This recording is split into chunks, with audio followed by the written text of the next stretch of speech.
Et on voit effectivement une société, Philippe de Villiers, de plus en plus violente. Cette semaine, le JD News a révélé les déclarations accablantes des mises en cause après la mort de Quentin.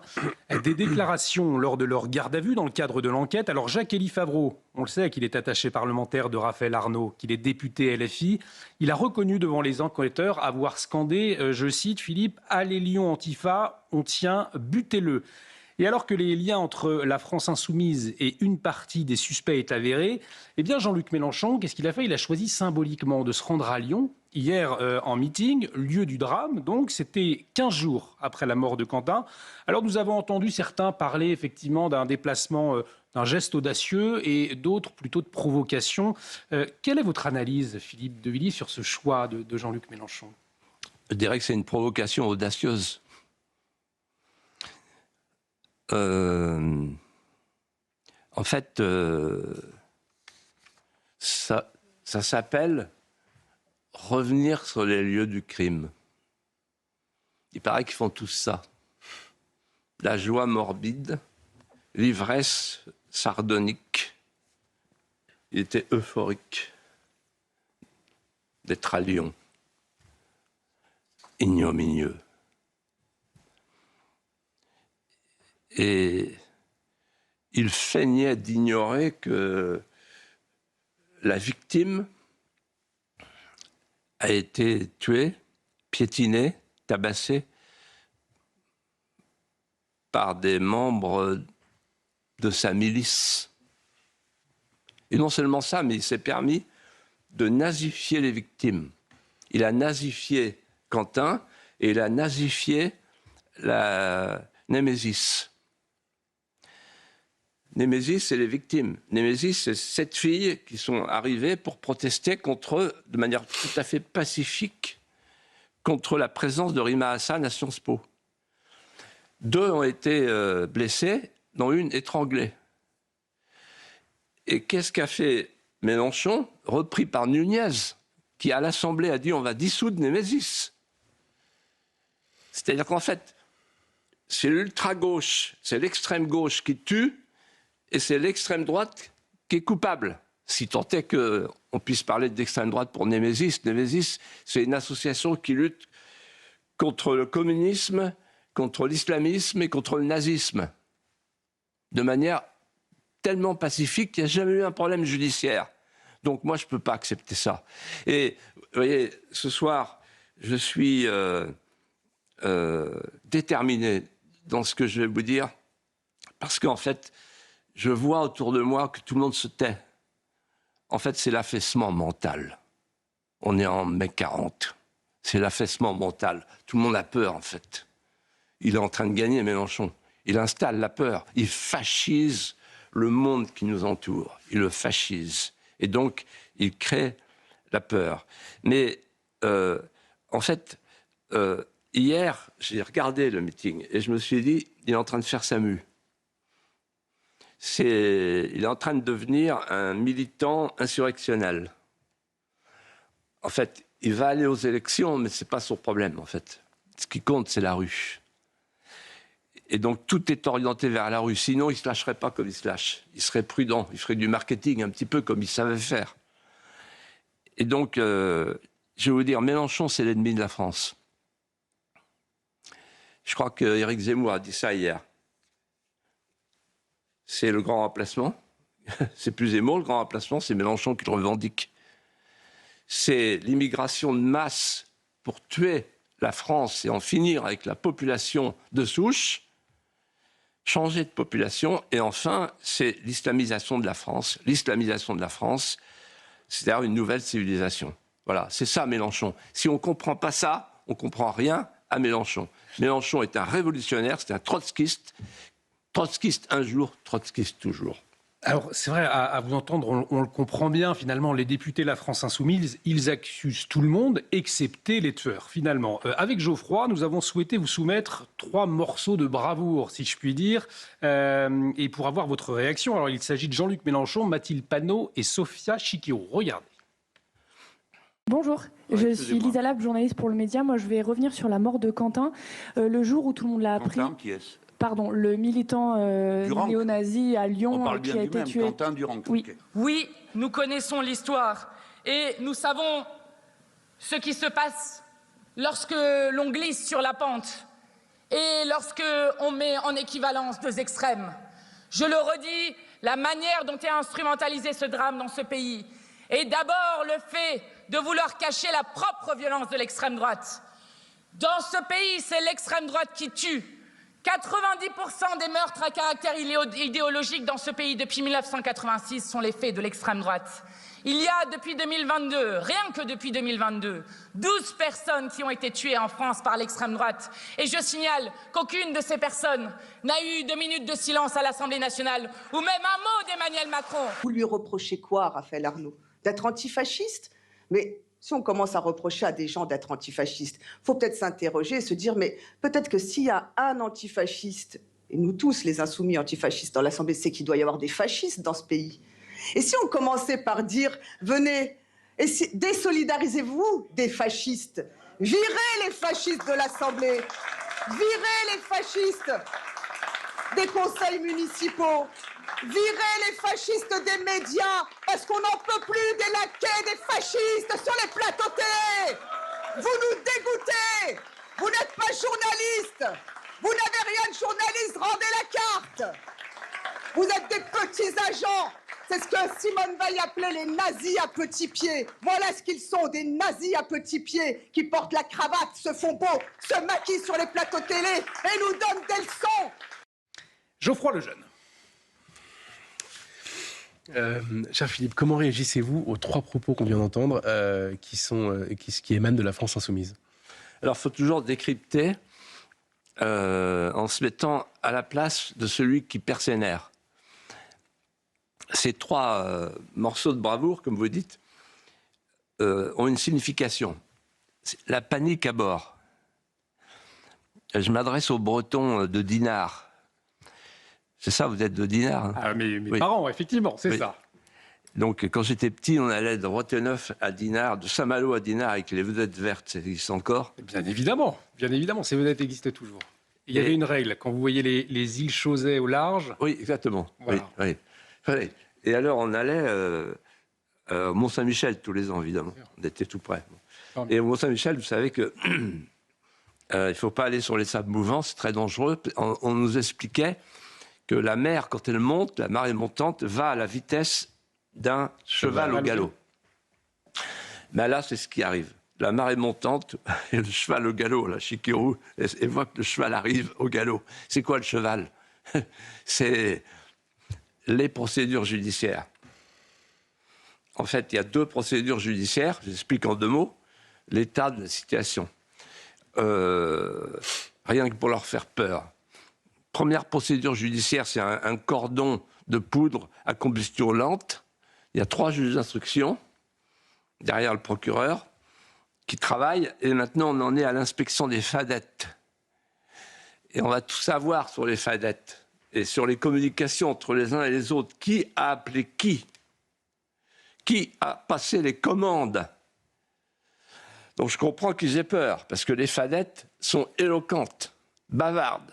Ensuite, il y a une histoire de scooter qui se profile. Or, s'il y a un scooter, c'est qu'il y a eu préméditation. S'il y a eu préméditation, on passe du meurtre à l'assassinat. Excusez du peu.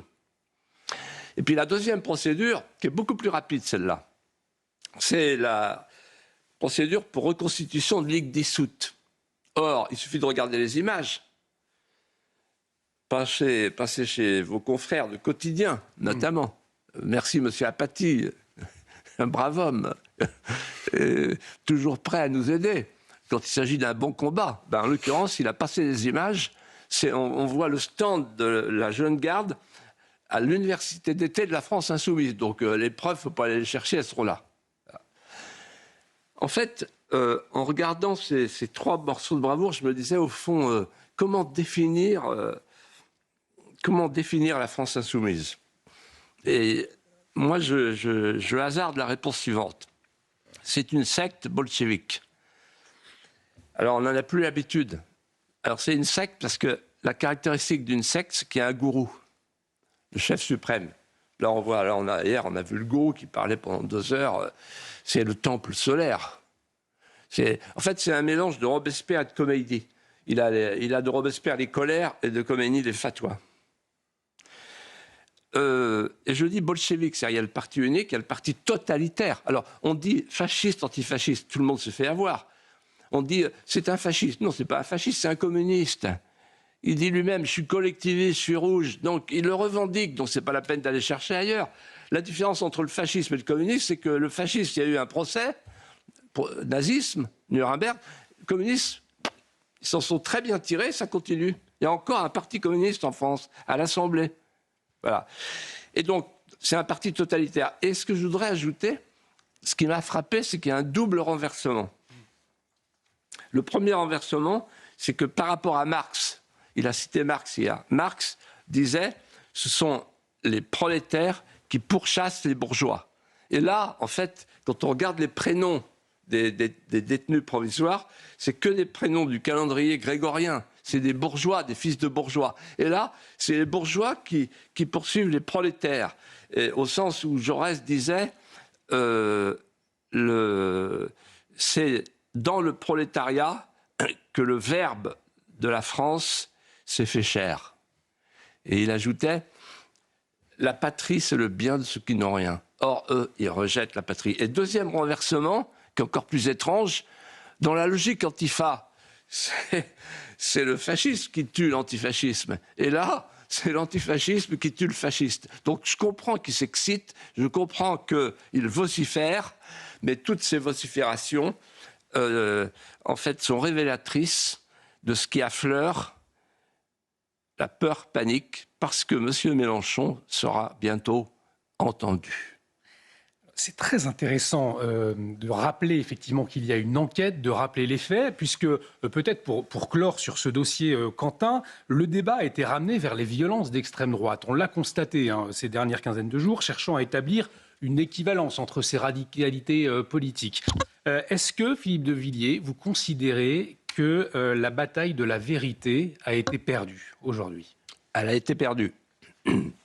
Mais je pense souvent à un vieux menuisier de mon enfance qui est encore vivant et qui me disait un jour, tu sais Philippe, entre le bois et le bois, c'est le temps qui décide.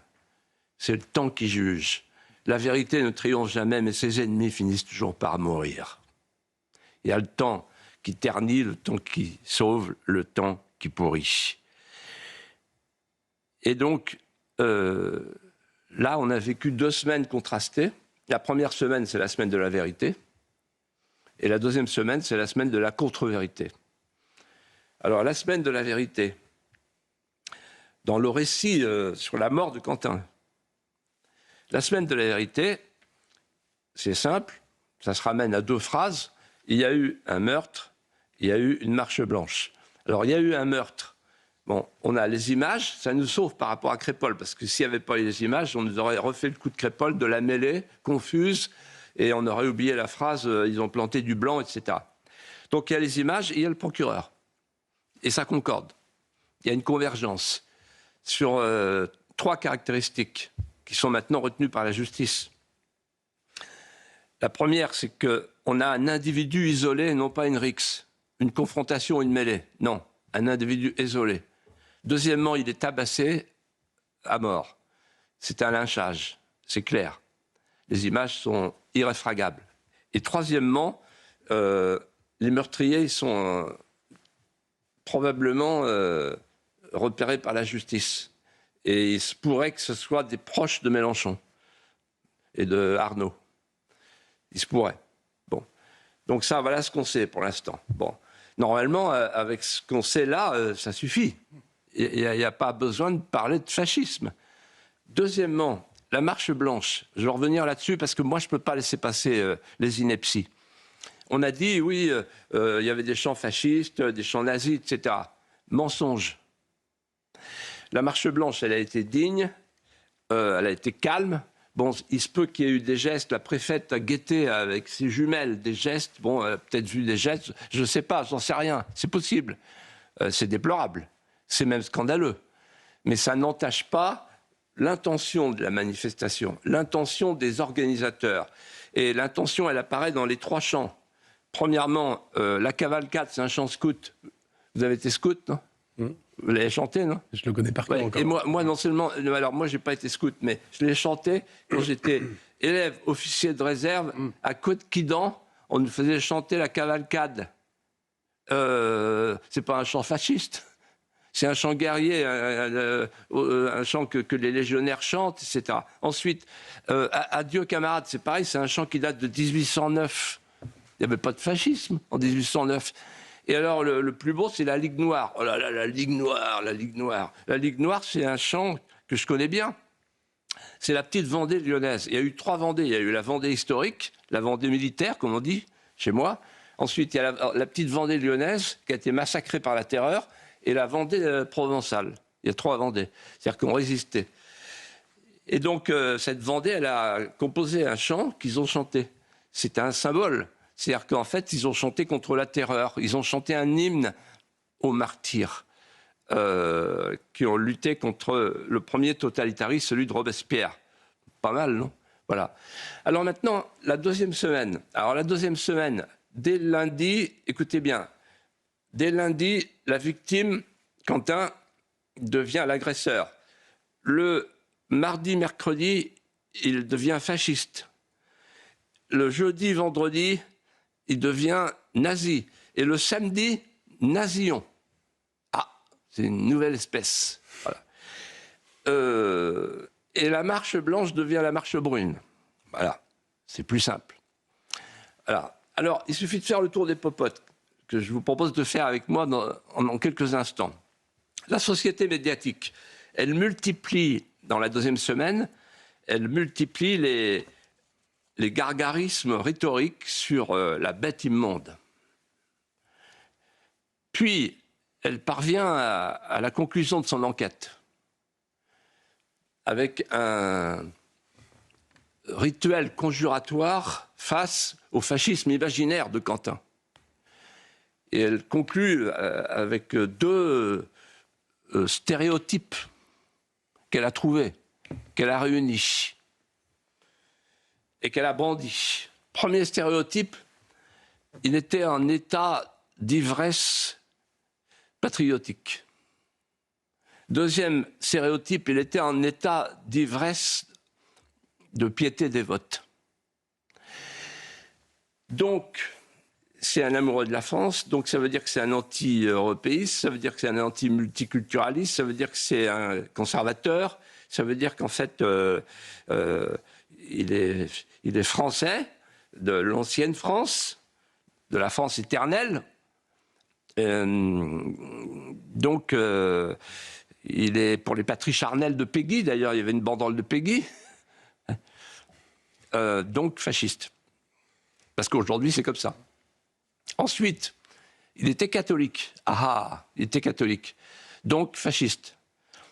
Et là, je voudrais dire que c'est scandaleux. Pourquoi? Parce que l'ignorance crasse des journalistes, de la presse mainstream, est telle qu'ils ne savent pas que être catholique et être nazi, c'est contradictoire. C'est ontologiquement contradictoire, puisque le pape Pie XI a publié une encyclique Mit brennender Sorge qui dénonce l'idéologie du nazisme. Et pour les nazis, Hitler a dit le catholicisme, c'est une secte juive. Donc pour Hitler et pour les nazis, pour Goebbels et tous les autres, le catholique, c'est l'ennemi. Il s'agit de le remplacer. Voilà. Donc faire passer Quentin pour un fasciste, un nazi, parce qu'il est catholique, c'est un double scandale. Et du coup, la société médiatique, qu'est-ce qu'elle fait? Elle conclut en légitimant le crime du fascisme, de l'antifascisme purgatif. Purger le fascisme par l'antifascisme. C'est pas moi qui dis ça, c'est eux. Ensuite, passons à la classe des intellectuels. Les intellectuels, ils montent la garde autour de la jeune garde. C'est leur job. Ils brûlent de l'encens au pied de la nouvelle Madone des facs la figure rédemptrice Rima Hassan, et il se pâme d'admiration devant les deux profs de Sciences Po qu'on dit les nazillons ont bien cherché non, ont trouvé ce qu'ils ont cherché. Prof de Sciences Po. Moi, j'étais à Sciences Po, vous imaginez ce que je peux ressentir. Et donc, en fait, la classe intellectuelle, qu'est-ce qu'elle fait? Elle transmet l'idée que, face au fascisme, donc, il faut un antifascisme d'intimidation, un antifascisme préventif, un antifascisme d'anticipation, donc un antifascisme vertueux. Alors après, on passe à la classe politique. Alors la classe politique, c'est simple, c'est rapide, c'est nul. La classe politique, elle prononce ce mot célèbre en 14-18, casque à pointe, côte de maille, tout le monde aux abris. Rien. Vous vous rendez compte qu'il y a eu une marche blanche de 3000 personnes à Lyon, c'est tout. Et j'ai pensé à Michel Debré. Michel Debré m'a dit un jour, vous savez Philippe, vous assisterez peut-être à l'effondrement de la France, et le signe, c'est qu'il n'y a plus de réaction. Je dis, pourquoi vous dites ça?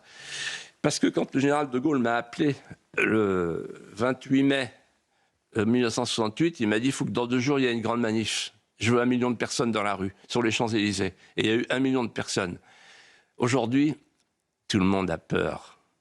Tout le monde a peur. Pourquoi? Parce que tout le monde a peur d'être fascisé. Tout le monde a peur de dire oui, j'aime la France. Tout le monde a peur de dire oui, je suis conservateur. Oui, je suis contre l'euthanasie. Oui, je veux une société équilibrée dans laquelle la famille, c'est un père, une mère, etc., etc., etc. Enfin, tout ce qu'on a perdu, quoi. Voilà. Et donc, tout le monde a peur. Et comme tout le monde a peur, tout le monde se planque. Voilà. Sauf Nunez qui veut, lui, dissoudre la Némésis, un homme courageux, lui, en s'adressant à un mec des LFI. Il lui dit, vous inquiétez pas, on va dissoudre Némésis. Ouais. Monsieur Nunez, j'ai honte pour vous, si vous nous regardez. J'espère que vous nous regardez. Peut-être que vous allez mettre les menottes, non? Aussi, pendant que vous y êtes. Bon. Ensuite, il reste la société. La société des écrans, la société liquéfiée, la société liquide, l'homme de sable. En fait, ce que disait Pierre Manon hier dans le Figaro, il disait la distinction entre le mal et le bien a changé. Le mal, c'est être conservateur. Le mal, c'est la préférence nationale. Le mal, c'est la patrie. Le mal absolu. Donc, si quelqu'un tue quelqu'un qui fait le mal parce qu'il est patriote, bah, il y a une excuse absolutoire et même une aversion victimaire. Et puis, en fait, quand vous regardez la société telle qu'elle est aujourd'hui, moi, j'ai connu la société paysanne, la société des ancrages. Aujourd'hui, on a une société où le voisin n'est plus un voisin géographique, ou si peu, mais un voisin digital. Où le voisin n'est plus un voisin réel, mais un voisin irréel, un voisin virtuel. Où le voisin n'est plus le prochain, mais le lointain. Et donc cette société-là, on peut lui faire avaler n'importe quoi. Et Philippe de Villiers, est-ce qu'on va pouvoir lui faire avaler la question de la dissuasion nucléaire? Pourquoi nous l'évoquions en début d'émission? Puisque le président de la République va tenir un discours dans le cadre très solennel de l'île Longue. C'est à Brest, c'est cette forteresse nucléaire ultra secrète. Alors Emmanuel Macron, à Munich, s'était déjà exprimé sur la question du partage de notre dissuasion nucléaire avec l'Allemagne. On écoute Emmanuel Macron, c'était le 13 février. Vous nous direz ce que vous en pensez, Philippe de Villiers. J'aimerais vous rappeler que depuis le début, la dissuasion française en matière nucléaire a une inspiration européenne. Le général de Gaulle, durant les années 60,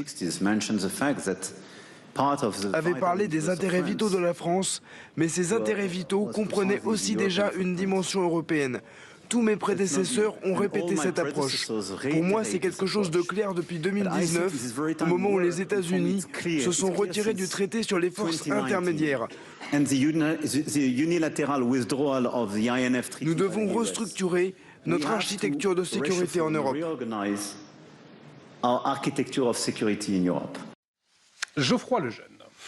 Mon cher Philippe, j'ai une petite idée de la réponse, mais êtes-vous rassuré ou inquiet par l'éventuel partage du nucléaire avec l'Allemagne? Alors, vous savez que c'est donc à l'île Longue qu'il va annoncer le point de bascule, selon la rumeur de l'Élysée. Et moi, je suis très inquiet. Parce que le partage du nucléaire, c'est une forfaiture. Vous m'entendez? Et je vais vous expliquer pourquoi. D'abord, qu'est-ce que l'arme nucléaire? C'est une arme rustique. Le mot est de l'ambassadeur Dominique Souchet, mon ami. Une arme rustique, ça veut dire, Olivier Adinard, si vous avez une belle maison, moi j'ai un petit jardin à Roténeuf. Mais si jamais vous entrez dans mon jardin et que vous faites 2 pas de trop, je rase votre maison. C'est ça la dissuasion nucléaire. C'est ça l'arme nucléaire. C'est la dissuasion du faible au fort. Moi j'ai un petit jardin, vous avez une grosse maison. Normal, vous êtes journaliste. et donc vous tenez quoi? Parce que il y a la première frappe et la deuxième frappe, on dit. C'est la vulnérabilité mutuelle. Si jamais vous m'attaquez, la contre-attaque sera terrible. Je vous vitrifie. C'est le mot utilisé par les spécialistes. Donc il y a un risque. Deuxièmement, c'est une arme qui est ontologiquement liée à la souveraineté nationale. De Gaulle disait la raison d'être d'un État, c'est la défense. S'il y manque, il se perd. Et donc, par définition, et au cœur de la défense, il y a l'arme nucléaire, l'arme fatale. Troisièmement, l'arme nucléaire est une arme qui repose sur la crédibilité d'un homme, puisqu'il y a un seul bouton. Il n'y a pas 2 boutons, il y a un seul bouton. Donc le partage du nucléaire, ça n'existe pas. Il y a un homme. Et Mitterrand disait très bien à Védrine, un jour, il a dit « La dissuasion, c'est moi ». Il avait raison. C'est-à-dire qu'en fait, ça repose sur la crédibilité d'un homme qui se tait. Les militaires vous diront, on ne parle pas du nucléaire. Jamais. Jamais en public. Jamais. Jamais. L'incontinence verbale de Macron, elle est absolument contraire à l'idée même de la dissuasion. Parce que c'est quoi la dissuasion? Vous savez, Oscar Wilde disait, la beauté, c'est le regard de l'autre. Eh bien, je dirais, la dissuasion, c'est le regard de l'autre. C'est une arme de non-emploi, c'est une arme d'incertitude.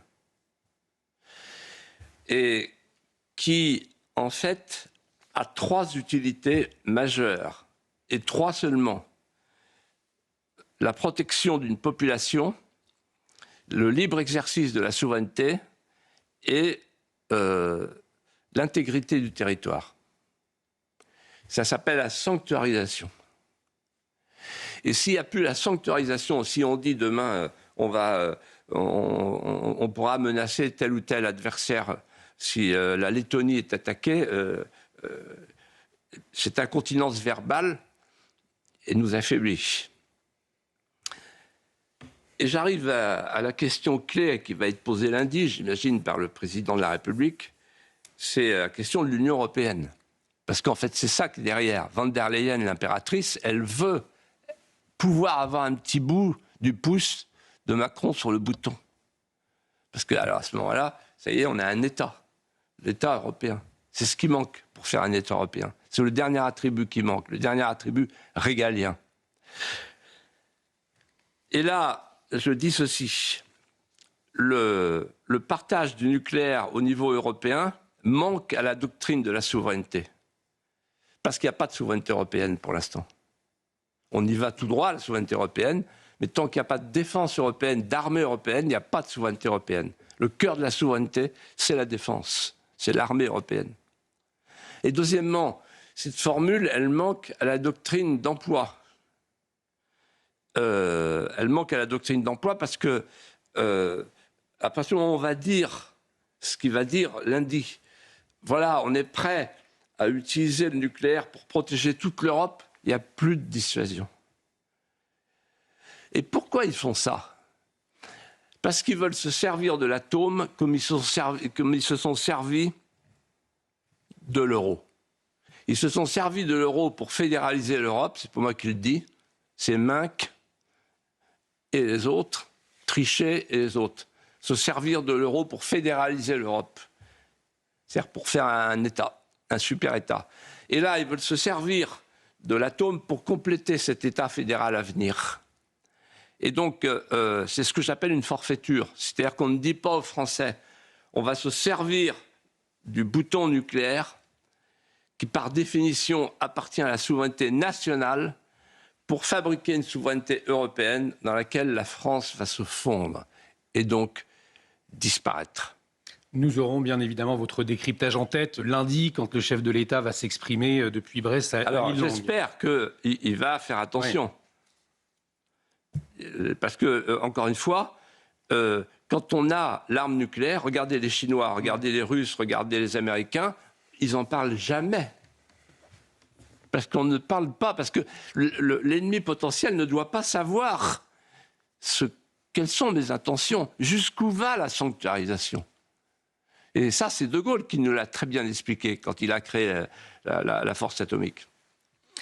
Nous évoquions la question de la liberté d'expression. Il nous reste un peu plus de 6 minutes. Philippe de Villiers, est-ce que ça vous intéresse de l'évoquer, la liberté d'expression, après les déclarations de Jean-Noël Barrot? C'était mardi, je ne sais pas si vous les avez entendues.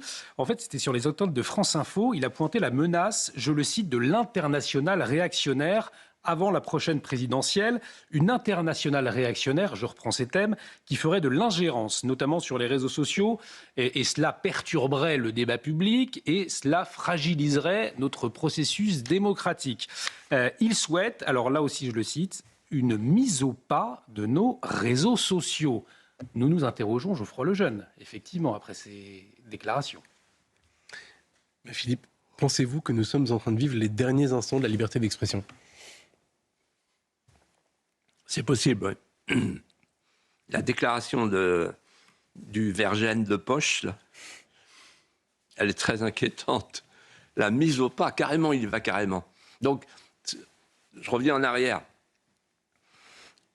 pour refaire l'agenda. On a eu le président de la République qui s'est promené dans les journaux de province, vous vous souvenez, en disant il faut labelliser la presse, il faut labelliser les réseaux sociaux, il faut labelliser. Labelliser, on met un tampon, on fait l'ARCOM bis, quoi. Bon. Puis après, ça a été plus loin, il a dit, pour protéger les enfants, on va faire les réseaux sociaux. Et après, on a découvert que la Commission de Bruxelles a repris ça en disant, ah oui, mais pour définir l'âge, il faut un instrument. Cet instrument, c'est le portefeuille d'identité numérique. Et voilà que Barrot, ça en dit long sur leur état d'esprit. Ils se sentent complètement chez eux, quoi. Ils ont le pouvoir, tout le pouvoir, ils ont la puissance. Ils n'ont plus rien par rapport à Bruxelles, mais par rapport au peuple, ils peuvent tous se permettre, quoi. Personne ne réagit. Alors maintenant, je vais répondre à votre question. En fait, en vous écoutant, je pensais il y a les élites et le peuple. Les élites soupçonnent le peuple d'être populiste et de détester les élites et de se méfier des élites et de chercher à échapper aux élites.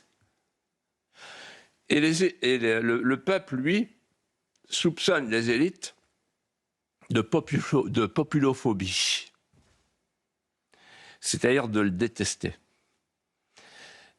Et personne des deux ne se trompe vraiment. Alors, pourquoi il a dit ça, Barrot? Je vais vous répondre. Il y a deux questions, en fait. Pourquoi il a dit ça et comment ils vont le faire, la mise au pas? Alors, pourquoi? En fait, celui qui a donné la réponse, c'est Roson-Vallon, qui est un des apôtres de ce que Paul Valéry appelait les professions délirantes. Il a fait 2 pages dans le journal Le Monde l'année dernière pour expliquer, je cite, « La démonisation du populisme ne suffit plus. Qu'est-ce que c'est la démonisation? On fait de vous un démon, un délinquant, un déviant. Vous n'êtes pas dans la vérité officielle du ministère de la vérité orwellien. Donc, la démonisation ne suffit plus. Pourquoi elle ne suffit plus? Parce que sur le front uni du front républicain, on voit perler des gouttelettes de sueur froide devant l'urgence obsessionnelle de sanctuariser le récit mondialiste et diversitaire, détenu par la caste planétaire aujourd'hui menacée. La preuve, Madame von der Leyen, quand elle est à Davos, qu'est-ce qu'elle dit? Le premier problème de notre temps, c'est la désinformation. Donc on y est. La désinformation, donc par exemple, c'est les réseaux sociaux qui exercent une liberté coupable, une liberté dangereuse, une liberté contaminante, une véritable contagion. Il faut arrêter tout ça. Alors comment? Il faut une strangulation discrète et consentie. C'est toute l'astuce de Macron et de la Macronie. Pour y arriver, il y a un premier moyen qui s'impose, c'est l'état de droit. L'état de droit, en fait, comment le définir? C'est quand, en fait, la loi légale est supérieure à la loi naturelle. Et ça veut dire quand Créon l'emporte sur Antigone. Deuxièmement, le goulag numérique, avec le portefeuille numérique, avec l'euro numérique, pour que chaque citoyen soit fiché, géolocalisé, scanné. Le goulag numérique. Et troisièmement, et je termine par là, c'est le bannissement juridique. C'est-à-dire qu'avec les lois à venir, ils vont traquer ce qu'ils appellent la haine. Alors la haine, en fait, si vous dites il y a trop d'immigration en France, c'est la haine. Si vous dites moi je voudrais retrouver la France d'antan, ça c'est la haine, etc., etc., etc. Et donc ce qu'ils sont en train de préparer, c'est une société de la strangulation discrète et consentie. Philippe Duvellier, nous arrivons déjà au terme de cette émission. Un grand merci, c'est absolument passionnant, comme tous les vendredis soirs, encore plus passionnant d'ailleurs, de vous entendre de l'intérieur. Merci à vous pour votre accueil. Merci Geoffroy Lejeune. Bravo Olivier. Écoutez, merci à vous. C'était absolument passionnant. Merci Olivier. Merci Rassurons beaucoup. les téléspectateurs. Elliot Deval revient vendredi prochain à 19h sur CNews pour Face à Philippe Devilliers. À revoir bien évidemment sur notre site internet en replay cnews.fr. L'actualité qui continue. Julien Pasquet, l'heure des pros week-end tout de suite.